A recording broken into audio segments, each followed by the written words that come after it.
Y bueno, le pido al equipo que nos grabe para ir con otro coloso de las letras, con otro grande del periodismo. Vamos ahora con el queridísimo Francisco Cruz. Paco, bienvenido, ¿cómo estás? Hoy hay mucho de qué hablar, de cómo efectivamente pues esos ministros de la Suprema Corte de Justicia creen que somos estúpidos, ¿verdad? Pero primero te saludo con mucho gusto, te abrazo, ¿cómo estás? Toño, ¿cómo estás? Buenas tardes, buen fin de semana. Estoy volteando para abajo porque mira, se acaba de ir una visita que tengo. Tengo una pantera que hoy me vino a visitar. Tengo un gato negro completo, con ojos amarillos, a veces verdes, así que, pero no estamos aquí para hablar de mis gatos, Toño, sino de esa cultura, mira, de los ministros de la Suprema Corte, que de veras yo pienso, Toño, que piensan que somos tarados, que no entendemos lo que está pasando en el sistema judicial, o que les vamos a creer lo que nos van a contar, ¿no crees? No, y es que, a ver, ellos buscan de principio ser los detentores del conocimiento, la forma en la que hablan, en la que se expresan, en la que dieron a conocer sus argumentos durante estos foros de la reforma judicial, siempre con esa jerga jurídica, con esa lexicología exacerbada, con esas pinches palabras, vamos, para hablar en corto, esas pinches palabras domingueras que nadie soporta y que pues resultan efectivamente para el público normal, para la gente mandarín o ruso escrito en sánscrito, ¿no? Perdón, en sánscrito, en cirílico, disculpe usted. Ruso, imagínate el ruso escrito en sánscrito, ¿eh? Ruso escrito en cirílico, ¿no? O sea, tienes toda la razón. Y así nos tratan, ¿no? Como dándonos palmadas en la cabeza a los mexicanos, diciendo, no, ustedes no pueden elegir a los impartidores de justicia. No, ustedes no pueden determinar una reforma judicial, ustedes no saben. Sabemos nosotros que somos las eminencias del derecho, los doctores de la ley, querido Paco.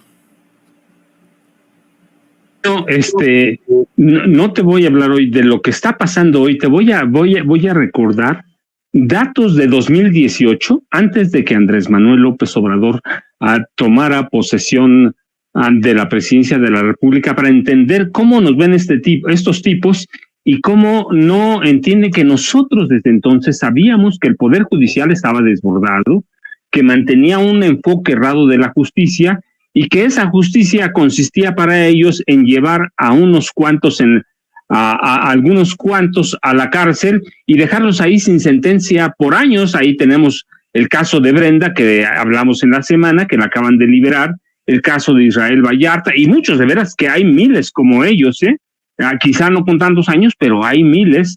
Yo, fíjate, estaba escuchando dentro de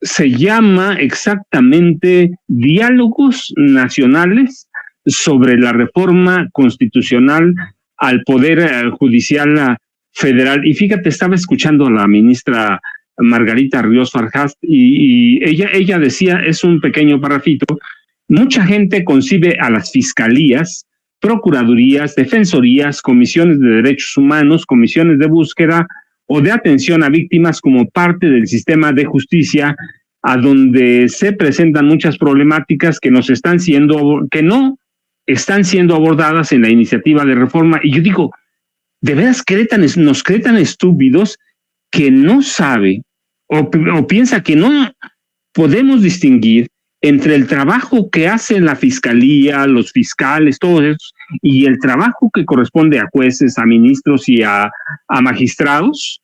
De veras que no entienden, y por eso yo te decía, mira, te voy a platicar de datos que ya mostraban lo que era el Poder Judicial en 2018 y no lo entendían.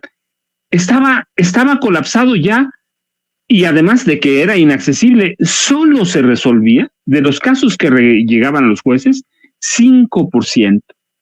Es decir, la impunidad era brutal. 5 condenas por cada 100 víctimas y a veces menos.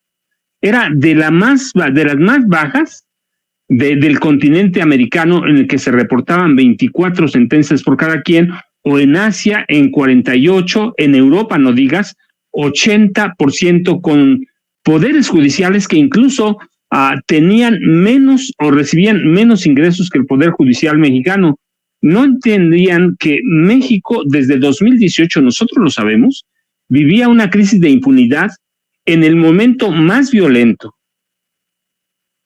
que ellos eran incapaces por cuestiones legales, por cuestiones técnicas, por cuestiones legaloides, porque hay dinero de por medio, mucho dinero de por medio. El sistema había colapsado y que se necesitaban en esa época, fíjate, 124 años para resolver los homicidios pendientes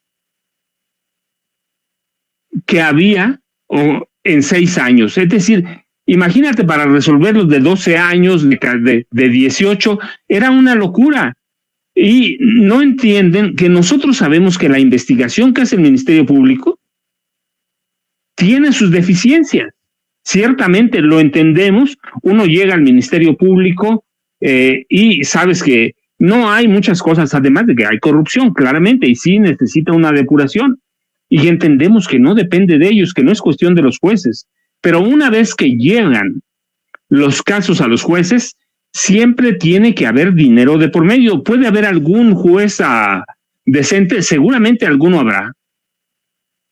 Pero tenemos prácticamente desde 1995, cuando se reforma todo el Poder Judicial, un sistema con un método efectista de impartición de justicia. Es decir, nos presentaban detenidos, ahí los dejaban los jueces y daban la impresión de que estaban trabajando. Había y hay, pero estamos hablando de 2018, antes de que Andrés Manuel López Obrador tomara posesión. Había personas legalmente inocentes, pero estaban encarceladas, víctimas de un sistema enfocado en llenar prisiones. Así los jueces decían que tenían mucho trabajo, que no podían hacer otra cosa porque estaban hasta la mesa toda llena. Y mientras liberaban a personas acusadas de crímenes mayores, por ejemplo, cuestionaban la investigación oficial sobre el caso Ayotzinapa y dejaban libres, los han dejado libres poco a poco, militares, testigos, por lo que sea, por una razón. Y cuando nosotros sabemos que, por ejemplo, liberaban a los acusados del caso Ayotzinapa para proteger, entre otros, al presidente Enrique Peña Nieto y al procurador Jesús Murillo Caram. Es decir, hay una serie de cuestiones que ellos no entienden, que nosotros ya las veíamos, las podemos documentar o las documentamos en su momento, pero que creen que nos van a ver la cara, Toño.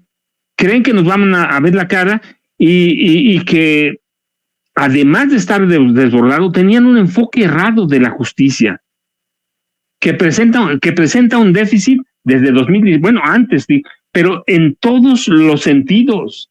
Y no entiende que nosotros también sabemos que dentro del Poder Judicial Federal hay un equipo destinado para hacer grilla abierta, para controlar. Fíjate, por ejemplo, estaba leyendo quién es el primer equipo de la ministra presidenta Norma Lucía Piña Hernández, para que sepan que conocemos cómo funcionan, cómo operan, quiénes son sus los aliados, así, de esos personajes que operan las cuestiones negras. María Cristina Martínez Escobar, que es la secretaria general de la presidencia, a algunos de los ministros más radicales de derecha, Javier Lainez Potisek, que este hombre, Toño, nada más para recordarlo, él fue artífice de la reforma al Poder Judicial en 1994-95. Él se la hizo a Enrique Peña Nieto, a Ernesto Zedillo Ponce de León.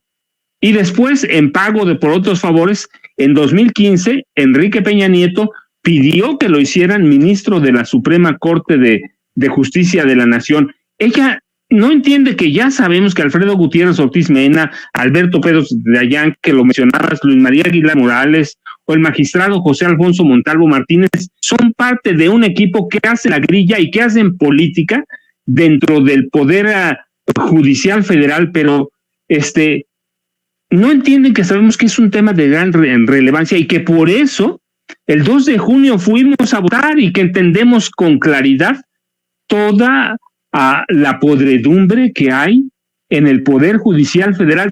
Yo te daba esos datos de 2018 porque desde entonces, podemos ir también más atrás, Toño, pero ya había colapsado el Poder Judicial, pero no lo quieren entender. ¿Por qué?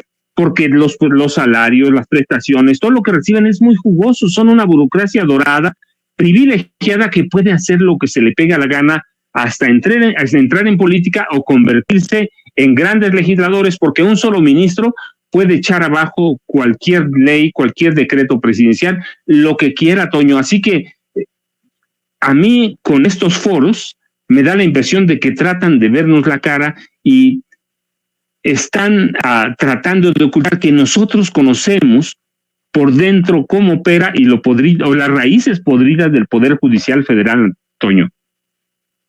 Oye, a ver, exactamente eso tendría que estar incluido en la reforma judicial, que no pudiera haber de alguna otra forma intervención en los otros poderes, pero